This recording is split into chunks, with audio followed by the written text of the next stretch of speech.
촛불을 4개를 다 밝혔습니다. 소망의 촛불이며 화병의 촛불이며 기쁨과 사랑의 촛불이라 그렇게 말씀을 드렸습니다. 첫 번째 촛불은 선지자들의 촛불인데 캄캄한 시대 상황 속 가운데서도 이 땅에 소망의 빛으로 오신 주님, 베들레헴에서 한 가정 마구간에서 태어나신 여러분 가정의 화평과 평화를 주신 평화의 빛이라고 이야기했습니다. 바깥에서 목자들의 또 촛불이 있는데 그것은 기쁨이었습니다. 모든 일의 삶터 속에서 인생이 잃어버린 기쁨을 찾는 것입니다. 이제 천사들의 찬송 소리, 천사들의 외침은 우리 모두에게 사랑이었습니다.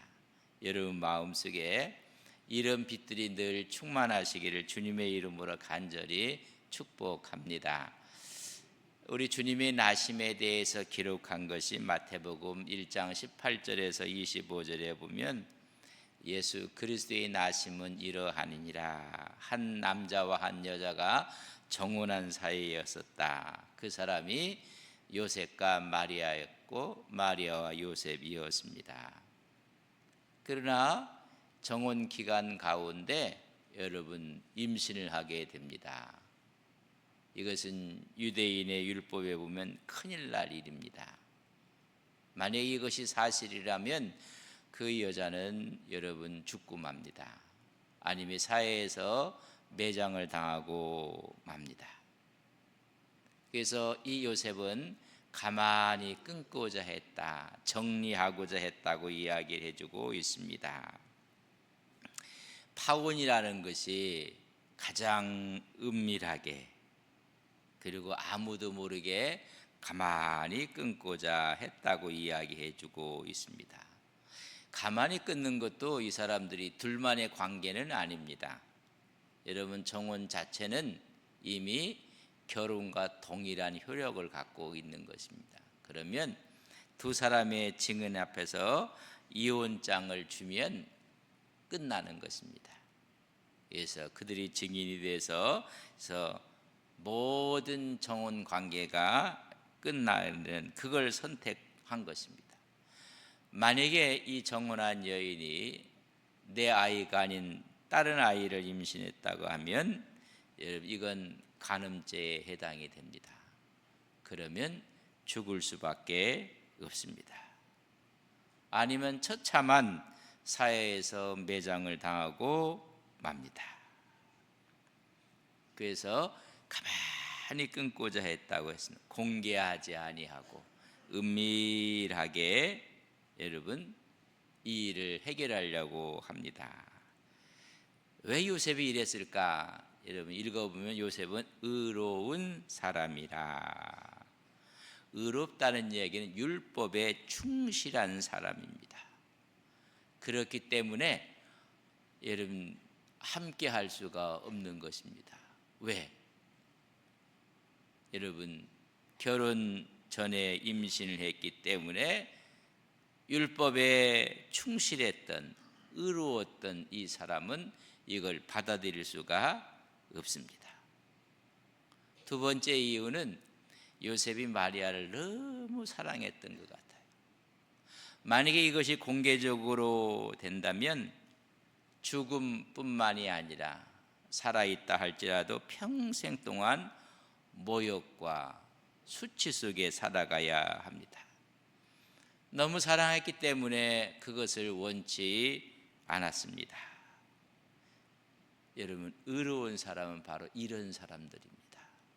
하나님의 율법을 가장 귀중하게 생각하니 파혼할 수밖에 없습니다. 또 너무나 사랑했기 때문에 그의 미래를 생각하며 배려하고 이게 의로운 사람들입니다.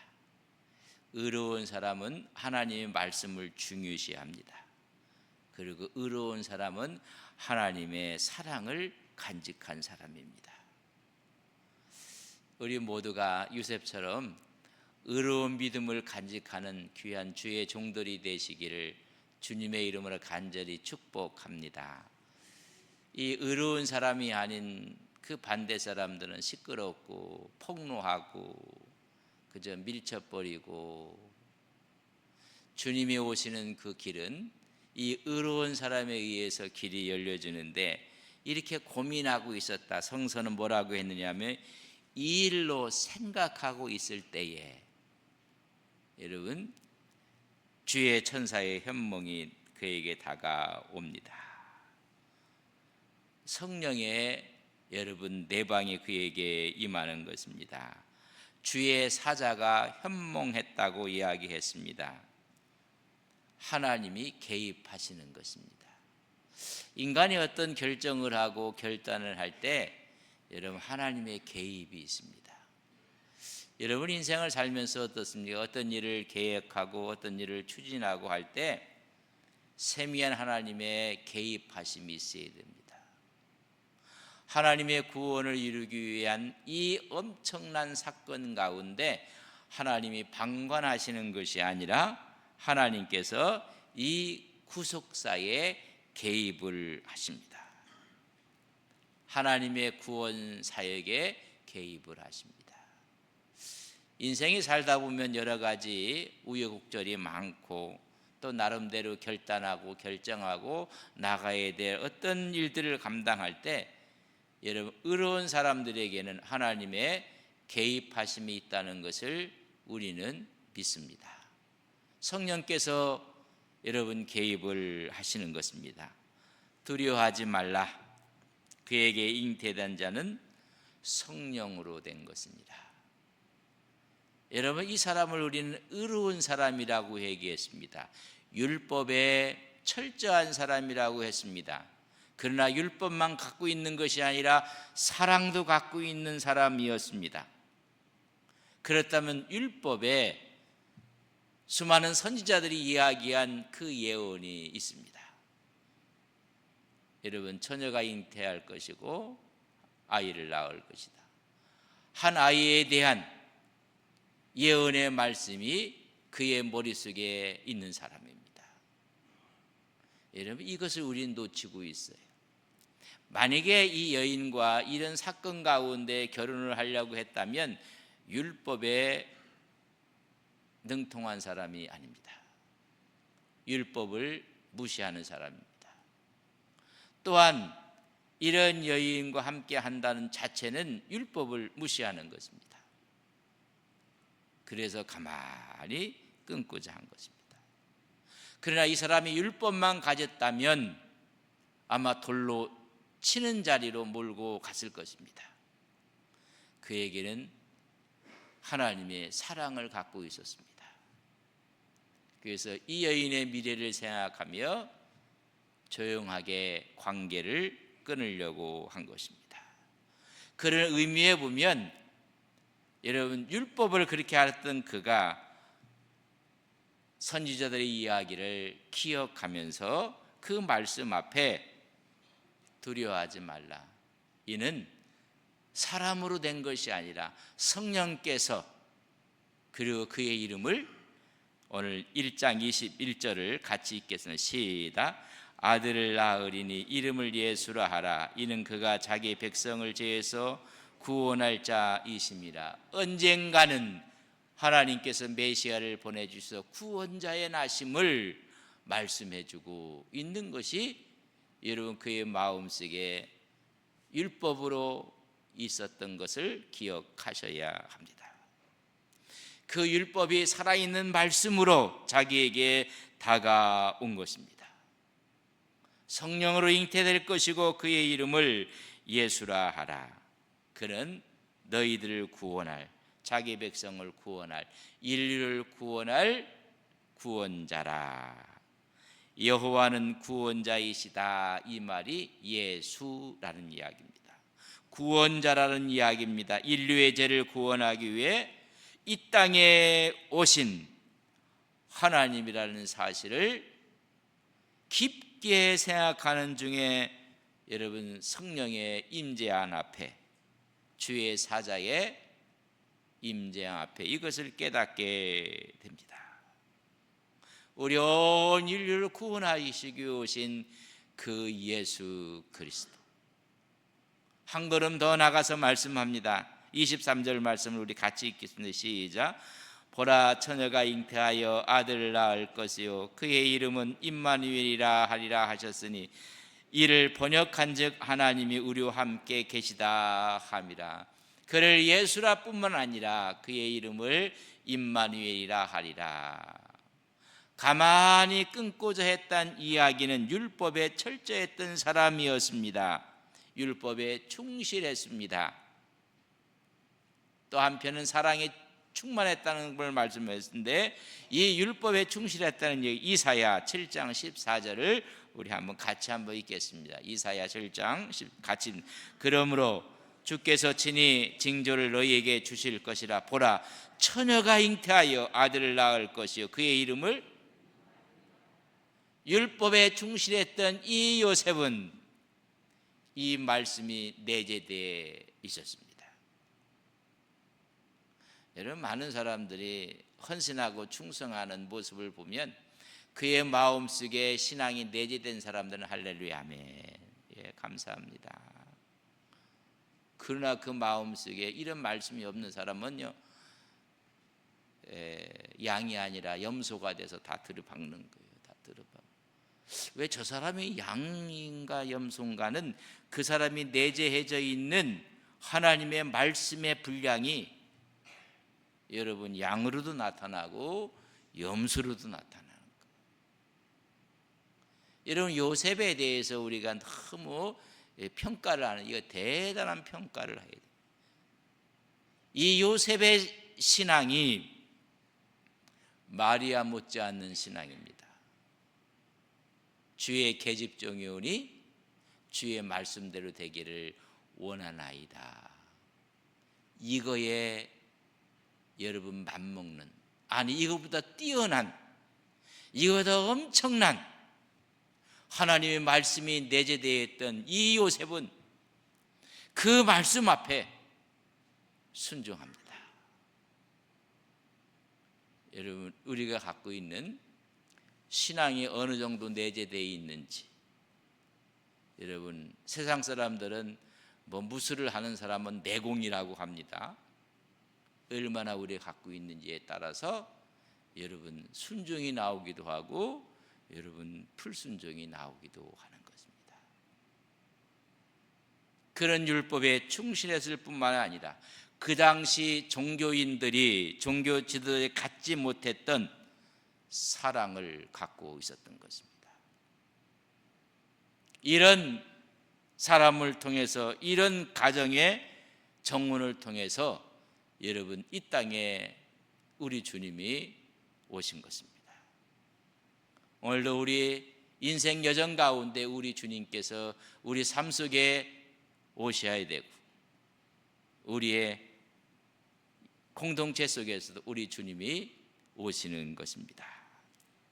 하여튼 이 말씀이, 우린 요셉은 단순하게 그저 요셉과 마리아, 그 성령께서 주의 사자가 말씀하는가는 그저 그렇게 했다라고만 여러분 읽을 것이 아니라, 그가 왜 가만히 끊고자 했으며 너무 율법을 알기 때문에, 하나님을 말씀을 알기 때문에, 그러나 그 하나님의 또 다른 면에 사랑이 있기 때문에 이를 할 때, 그러나 그가 내재되어 있던 주님의 말씀, 하나님의 말씀이 주의 사자의 이야기 속에, 선명 속에 이런 스파크가 일어난 것입니다. 더 읽어보면 그를 데려왔고 아기를 낳기까지 그가 그를 보호하고 함께하지 아니했, 동침하지 아니했더라 할 정도로 여러분 철저하게 주님의 오심의 길을 활짝 열었던 요셉과 마리아인 것을 우리는 믿습니다. 이 땅에 주님은 계속 다가오고 있는데 그 주님의 길을 여는 믿음의 종들의 신앙과 믿음이 되시기를 주님의 이름으로 간절히 축복합니다. 여러분, 그분 우리의 구원자로 오셨고, 구원하고 나서 우리를 여러분 홀로 두지 아니하고 우리와 임마누엘 하시겠다는 것입니다. 단순히 구원자로 끝나는 것이 아니라 우리와 옆에서 삶 속에 친히 오시겠다는 것입니다. 여러분 주님의 오심도 귀하지만은 지금 우리와 함께 하시는 임마누엘이 더 귀하다는 사실을 아셔야 됩니다.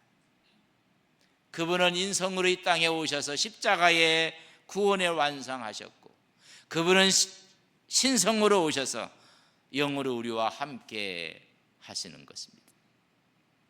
그분의 인성, 그분의 신성이 완벽하게 우리에게 함께 하시는 것입니다. 사람의 모양으로 오셨지만 죄는 없으신 그분이 십자가의 죽으심으로 구원을 완성했고, 내가 가는 것이 너희들에게 유익이라. 하나님은 우리에게 성령으로 임재하시는 것입니다. 여러분 옆에 여러분 내주하시는 성령이 함께 하시는 것을 우리는 믿습니다. 많은 사람들이 구원을 받고 하나님과 내주가 없는 사람들이 너무나 많아요. 여러분, 예수는 우리와 임마누엘 하시는 것입니다. 예수는 구원자의 사명이라면 임마누엘은 하나님의 임자의 역사입니다. 오늘도 하나님이 나와 함께 하시고 우리와 함께 하시는 주의 영이 있음을 우리는 깊게 깨달아야 합니다. 구원자 되신 그분이 오늘 나와 함께 하기 때문에 두려워할 필요가 없습니다. 우리 요셉에게 준 이야기도 두려워하지 말라. 이는 성령께서 하시는 일이고 이는 하나님의 구원의 역사이심을 말씀할 때 두 가지 이름을 주는 것. 우리를 구원하실 뿐만 아니라 우리와 함께 임마누엘 하신 하나님, 성탄은 우리의 구원자가 되신 주님의 오심을 우리는 기뻐하고 찬양하고, 그분이 오늘 나와 함께 임재하심 앞에 우리는 힘과 능력을 갖고 다시 우리가 소망의 빛을, 평화의 빛을, 기쁨의 빛을, 사랑의 빛을 이제는 증거해야 하는 것입니다. 이런 은혜의 결과로 말미암아 우리는 구원받았습니다. 하나님과 깊은 영적인 관계가 있습니다. 그리고 우리 모두는 임마누엘 그 하나님의 힘을 의지해서 사랑으로 삽니다. 그리하였더니 성령의 열매들이 맺혀지게 되는 것입니다. 어떠한 상황 가운데서도 희망을 잃지 않습니다. 그리고 겸손하며 주님 앞에 감사의 삶을 살아가는 것입니다.